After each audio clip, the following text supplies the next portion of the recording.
Nepal studio Nepal DJ Mukesh Chakiya रउआ कांवर में टांगला से कौआ झोरिया ले गई रउआ कांवर में टांगला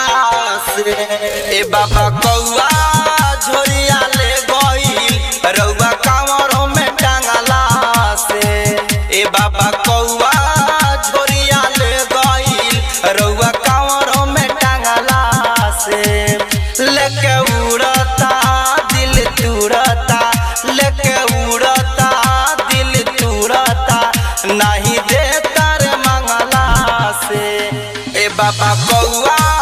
झोरिया ले गईल रउआ कांवर में टांगला से ए बाबा कौआ झोरिया ले गईल रउआ कांवर में टांगला से लेके उड़ता दिल तुरता लेके उड़ता दिल तुरता नहीं देता रे मंगला से ए बाबा कौआ झोरिया ले गईल रउआ कांवर में टांगला से mix by Surya studio Nepal कांवर में टांगला डीजे मुकेश चकिया ए बाबा कौआ झोरिया ले गईल झोरिया ले गईल बोलिए शंकर भगवान की रउआ कांवर में टांगला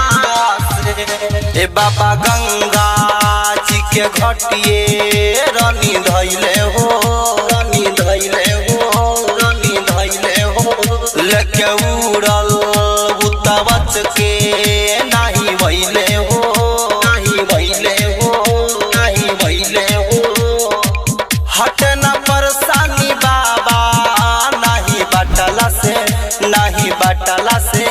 नहीं बटला से करी नी हो ना तके उ तो थोड़ा हम देखतानी जंगला से ए बाबा कौआ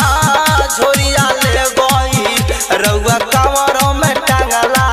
से ए बाबा कौआ झोरिया ले गई रउआ कांवर में टांगला